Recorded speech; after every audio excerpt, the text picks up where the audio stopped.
Kakinada shipping centre. అదే shipping సెంటర్లో సముద్రంలో 5 కిలోమీటర్లు 6 కిలోమీటర్ల దూరంలో లాంగర్ వేస్తారు షిప్కి. ఒక నెల ఉంటుంది అక్కడ. నెల ఉంటుంది, కనీసం 15 నుంచి 20 రోజులు, నెల వరకు ఉంటుంది. షిప్ ఒడ్డు నుంచి ఏజెంట్స్ ఉంటారు కదా, వాళ్ళకి డే టు డే బేసిస్లో పాలు, కూరగాయలు, మాంసం ఇవన్నీ పంపిస్తారు. అక్కడ షిప్లో కెప్టెన్ ఉంటాడు షిప్కి, వాడు సర్టిఫై చేస్తేనే ఫలానా శ్రీకాంత్ గారు మాకు ఈ సరుకులన్నీ ఈ నెలలో సప్లై చేశారు అని షిప్పింగ్ ఏజెంట్కి సర్టిఫై చేస్తేనే ఆ షిప్పింగ్ ఓనర్ ఎవడైతే కాంట్రాక్టర్ ఉన్నారో ఆడు వీళ్ళకి డబ్బులు పే చేయడు. సో షిప్పింగ్ కెప్టెన్ని ఖుషీమత చేయడానికి వీళ్ళు ఏజెంట్లు ఏం చేసేవాళ్ళు, సాయంకాలం పూట ఆడపిల్లల్ని షిప్లోకి పంపించేవాళ్ళు. ఎట్లా వెళ్ళడానికి కుదురుద్ది, అక్కడేమో 6 మైళ్ళ దూరాన్ని ఉంటుంది. అవును, ఈ పడవలు వెళ్తుంటాయి, ఇవి ఈ సరుకు తీసుకునే బియ్యము రకరకాల లోడుతో వెళ్తుంటాయి. వీళ్ళు ఏం చేసేవారు, ఈ ఆడపిల్లల్ని మాట్లాడి అక్కడ కొన్ని పేటలు ఉన్నాయి కాకినాడలో, పేటల పేరు నేను చెప్తే ఇప్పుడు వాళ్ళంతా తిరగబడతారు. అక్కడి నుంచి ఆడపిల్లల్ని మాట్లాడి కాలవడ్డుకు తీసుకుని వెళ్ళి ఆ పడవల్లో కింద కూర్చోబెట్టేవాళ్ళు, కనపడకుండా. హైట్గా ఉంటుంది కదా పడవ.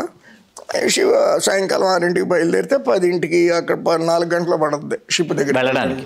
అది ఎక్కాలంటే తాళ్లతో కట్టిన నిచ్చెలు ఉండేవి పైకి ఎక్కడానికి. షిప్ చాలా హైట్లో ఉంటుంది కదా. వీళ్ళని షిప్కి రెండో పక్కకు తీసుకొచ్చి, అంటే ఈ పక్కన లోడింగ్ జరుగుతూ ఉంటుంది, అన్లోడింగ్ను, బస్తాలు, బియ్యం బస్తాలు అవి.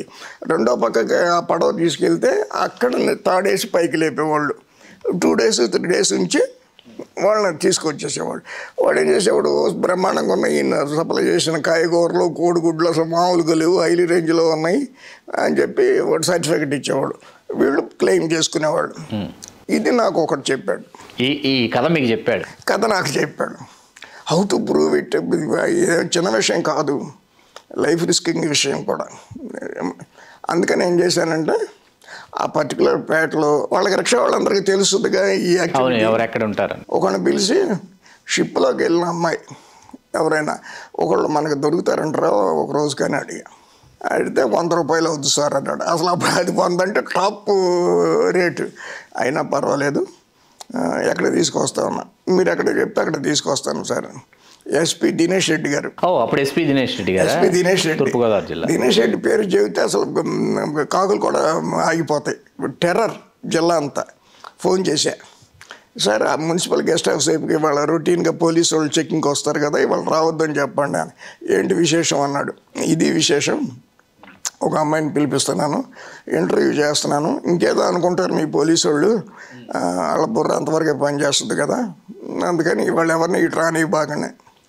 అప్పుడు 2 town లిమిట్స్లోకి వస్తుంది మున్సిపల్ గెస్ట్ హౌస్. శంకర్రావు అని ఎస్ఐ ఉన్నాం, ఆయనకి చెప్పించేశారు. ఎస్పీసీసీ ఫోన్ చేసి ఇవాళ మున్సిపల్ గెస్ట్ హౌస్కి కానీ ఆ రోడ్లో కానీ మీరు వెళ్ళబాకండి, ఎందుకో తెలియదు అతనికి చెప్పారు. జిల్లా పరిషత్ మున్సిపల్ చైర్మన్ జ్యోతుల సీతారామూర్తి గారు, సార్ ఇవాళ గెస్ట్ హౌస్ నాకు ఒక 2 rooms కావాలి, ఇది పని అని చెప్పి నాకు అక్కడ ఒక అసిస్టెంట్ ఉన్నాను. అసిస్టెంట్ని తీసుకుని వెళ్ళి చాలా జాగ్రత్తగా హ్యాండిల్ చేయాలరా, ఈ అమ్మాయితో మాట్లాడించాలి, అందుకు పిలిపిస్తున్నాను, జాగ్రత్త అని చెప్పిన తర్వాత ముందు గెస్ట్ హౌస్ రూమ్ తీసేసి ఒక టీపాయ్ మీద క్లాత్ వేసి దాని కింద టేప్ రికార్డర్ పెట్టి దాని నుంచి స్పీకర్ తీసుకొచ్చి మంచం పొరుపు కింద కనపడకుండా అంటించేసి అంతా రెడీ చేసిన తర్వాత రిక్షా అతనికి కబురు పెట్టాం, తీసుకొచ్చి వచ్చిన తర్వాత మెయిన్ గేట్కి తాళం వేసారు. ఇంకే వాళ్ళ no visitors to municipal guest house chairman గారు చెప్పారని చెప్పాను. తాళం వేయించాం. వచ్చిన తర్వాత ఒక హాఫ్ బాటిల్ డ్రింకును ఇవి పెట్టించాం టేబుల్ మీద. పెట్టిస్తే అంటే నాకు అలవాట్లేదు, నేను తీసుకెళ్ళిన కుర్రోడికి కూడా అలవాట్లేదు. మీరు తాగరా అంది. తాగమమ్మ అలవాట్లేదు అంటే మీ కుర్రోడు ఏమన్నాడంటే పోన్లే నాకు 2 చుక్కలు అయినా తాగుతున్నట్టు గ్లాస్ ఎట్ట పెట్టుకుంటే యాక్షన్ చేశాడు. నేను అది చేయలేను. చెప్పిన తర్వాత కాసేపు ఆ మాట ఈ మాట మాట్లాడిన తర్వాత షిప్లోకి వెళ్ళి అన్నాళ్ళు అయిందంటే మొదలెట్టాం. చెప్పింది ఈ వాచ్ వాళ్ళే ఇచ్చారు, చాలా బాగుంది, మంచి భోజనం పెట్టారు, ఇవన్నీ చెప్పింది. ఎట్లా వెళ్ళావంటే ఈ ప్రాసెస్ అంతా చెప్పింది. పడవలో నక్కి తీసుకెళ్తాం. ఎంత ఇచ్చారు నీకు అంటే నాకు 400 ఇచ్చారు, ఆ రోజుల్లో అంటే 4 రోజులు ఉందని ముందు ఉంటుంది, నాకు తెలీదు. 400 ఇచ్చారు, ఇవన్నీ చెప్పింది. మొత్తం అంతా టేప్ అయిపోయింది.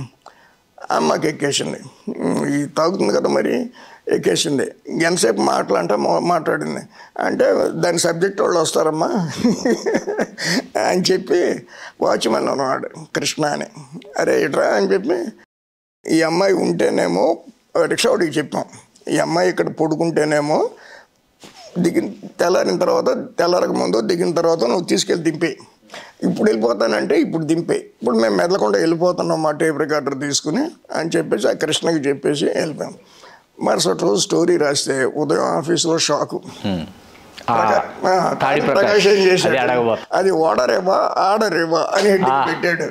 ఆయన ఇప్పుడు ఇక్కడ ఉన్నారు హైదరాబాద్లో ఉన్నాడు, ఈనాడులో ఇది ఉదయంలో ఉన్నారు, ఉదయంకి వచ్చేసారు ఉన్నాడు.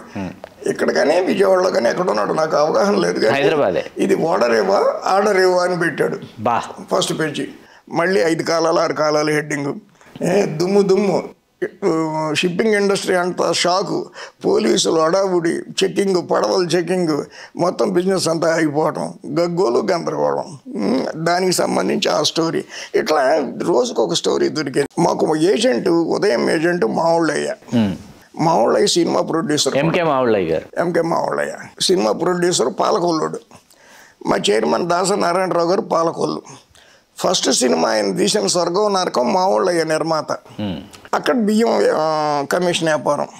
నేను కొత్తగా కాకినాడలో జాయిన్ అవ్వగానే వెళ్ళి, నమస్కారం అండి, ఇట్లా నా పేరు రాయుడు, నేను కొంచెం గట్టిగా రాస్తాను సార్, ఎవరంటే నేను కొద్దిగా భయపడను, మీరు ఏమన్నా సబ్జెక్ట్ ఉంటే నాకు ముందుగా చెప్పండి, ఇది నా ఇంట్రెస్ట్ అని చెప్పాడయ్యా నారాయణరావు. నువ్వేనా విలేకరివి అన్నాడు. అంటే అవును సార్ నేనేను. ఒకసారి రాసిన తర్వాత ఇక నేను ఇంకా ఎవరు చెప్పిన విన్నాను సార్, అందుకని మీ సార్ అది నువ్వు రాసేదేముందిలే, మరి నేను చెప్తాలే నారాయణరావు గారికి, నీకేమైనా కావాలంటే నాతో మాట్లాడుతూ ఉండు అన్నాడు. సరే సార్ అని వెళ్ళిపోయాను. తర్వాత ఆడి మీద ఒక స్టోరీ తగిలేసింది నాకు, ఆయన మీదే, మావుళ్ళయ్య గారి మీదే. ఏం తెలిసింది, బియ్యం రైళ్లలో పంపుతూ ఉంటారు ఎక్కడికో, ర్యాకులో ఏదో అంటారు వాటిని. ఇప్పుడు అంటే సందర్భం నాకు ఖచ్చితంగా గుర్తులేదు, కానీ దాన్ని మతలబు చేయటం వల్ల రైల్వే ఆఫీసర్స్ని మేనేజ్ చేసి ఆ ర్యాకుల్ని మేనేజ్ చేయటం వల్ల ఇతనికి ఏదో పెద్ద ప్రాఫిట్. ఈ రైస్ మిల్లర్స్ అందరికీ జాగ్రత్తగా స్టడీ చేసి రాసి పడేసారు. ఉదయంలో ఫస్ట్ పేజీకి అసలు సెకండ్ పేజీ వార్త అనేది నా లైఫ్లో ఉదయంలో లేదు. అన్ని హెడ్లైన్స్, ఏది రాసినా హెడ్లైన్స్. రాసిన తర్వాత అగ్గి ఫైర్ అయిపోయాడు. నారాయణరావు ఇప్పుడే చెప్తాను, సాయంకాలం తీసేయిస్తాను అని, మీ ప్రయత్నం మీరు చేయండి సార్ అన్న. 4 రైస్ మిల్లర్స్ వేసుకుని మెడ్రాస్ వెళ్ళిపోయాడు. నారాయణరావు గారు మెడ్రాస్లో ఉన్నాను అప్పుడు, చెన్నై కాదేమో, మద్రాసే. వెళ్ళిపోయి ఏం చెప్పారో తెలీదు. నారాయణ నేను రాయుడికి ఏం చెప్పను, కరెక్ట్ అయితే రాస్తాడు, కరెక్ట్ కాకపోతే రాయుడు, అంతేగాని నేను ఇప్పుడు రాయొద్దని అతనికి ఫోన్ చేయను అని చెప్తే ఇడు మబ్బులు ఇడిపోయినాయి. మామూలు షాకు. 4 రైస్ మిల్లర్స్ వేసుకెళ్ళారు, నేను ఉండను రా అని చెప్తాను, సాయంకాలానికి తీయించేస్తానని. అసలు నాకు ఫోన్ కూడా చేయలే, కనీసం నన్ను అడగల. అంటే అంత నమ్మకం, అంత నిజాయితీ మీ మీద. వచ్చేసిన తర్వాత యాపిల్ కాయలు, కమలాకాయలు పుచ్చుకుని చెల్లెమ్మ అంటూ వచ్చేసాడు మా ఇంటికి, మా ఆవిడతో మాట్లాడటానికి. వచ్చేసి బావగారు ఎక్కడ, అదేంటి వరుస సడన్గా మారింది, మెడ్రాస్ వెళ్ళి వచ్చారా అన్న. ఏదో పని మీద మెడ్రాస్ వెళ్ళి నారాయణరావు ఉంటేనే పలకరించి వచ్చాము, లేదా అది పెద్ద విశేషం ఏముందని మొదలెట్టాడు. అక్కడి నుంచి అతను చనిపోయే వరకు మావుళ్ళయ్య గారు ఎదురు మాట్లాడినా నాకు, లేదంటే ఎవరన్నా రికమెండేషన్ నాకు చెప్పమని అతనికి చెప్పేవాడు కాదు. 10 రోజులకు ఒకసారి చెల్లమ్మ అంట యాపిల్ చేసుకొచ్చేవాడు. మమ్మీ చేసేమో ఒకటే నవ్వులు. ఈ మామూలు ఏంటి అప్పటికే ఆయనకి నేను అనుకోవటం 65 ఆ ప్రాంతాలు ఉంటాయి, నాకు అప్పుడు ఎంత 30 కూడా లేవు, ఈవిడ కూడా చిన్నదే కదా. అంతేగా. అట్లా కాకినాడలో అతను బతికున్నంత కాలం మళ్ళీ నా జోలికి రావడం కానీ, నన్ను బెదరేయటం కానీ, చెప్పడం కానీ జరగల. అద్భుతం. అంటే నా ఇండిపెండెంట్నెస్ నేను కాపాడుకుంటూ వచ్చా. ఆంధ్రభూమిలో కూడా ఇటువంటి సందర్భం జరిగింది. ఇక్కడి నుంచి అక్కడికి వెళ్ళిన తర్వాత ఊరికి మాట చెప్పాను. మాట వరుసకి కాకినాడ సముద్రంలో తిక్కవరపు సుబ్బరామరెడ్డి ఆ సముద్రం ఎడ్జిని పూడ్చి చెప్పని ఏదో చేస్తున్నాడు, రాళ్ళు వేసి. అవి వేయాల్సిన రాళ్ళు వేయకుండా దగ్గరలో దొరికే పిచ్చిరాళ్ళు అయ్యో పట్టుకొచ్చి పూడుస్తున్నాడు. నేను రాసేసి ఆంధ్రపురంలో ఫ్రంట్ పేజీ. వాళ్ళదేగా పత్రిక, వాళ్ళదే పత్రిక. వాళ్ళ అన్న కొడుకేగా వెంకటరామరెడ్డి. గారు. సుబ్బరామరెడ్డి నన్ను పట్టుకోవడానికి ఫోన్ మీద శతవిధాల ప్రయత్నం చేశాడు, నేను దొరకల. ఒకరోజు తెల్లారుజాము 4:30కి ఇంట్లో ఫోన్ మోగింది.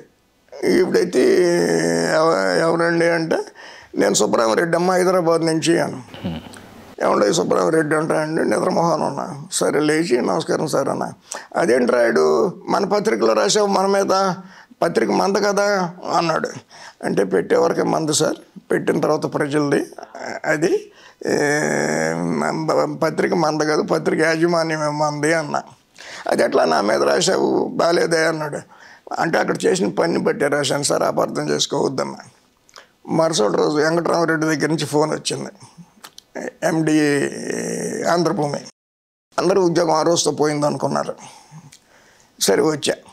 అటు పెద్ద పుల్లాగా ఉంటాడు, ఇంత చెస్ట్, గుండీలు ఇక్కడ దాకా ఓడదీసి ఇట్ట ఆజాన్బాయి గట్టొద్దు గట్టి నడిచినట్టు నడుస్తూ ఉంటాడు ఆఫీస్లో. ఇట్లా చూస్తూ ఉంటాడు. చూసి వీడి మొహం బాగుండలేదు, వీడిని పంపించేయండి, వీడి శాలరీ ఇచ్చేసి అంటాడు. ఎందుకో రీజన్ తెలీదు. ఆడు వస్తున్నాడు అంటేనే డెస్క్లో టెర్రర్. నన్ను పిలిచాడు. డెస్క్లో అందరూ నాకు సానుభూతి సంతాపాలు ఇవన్నీ మొదలైపోయినాయి. ఇవాళతో పోతుంది పాపం రాయుడు గారు ఉద్యోగం అని. వెళ్ళా, పిలిచాడు, వెళ్ళా. ఇట్ట చూశాడు.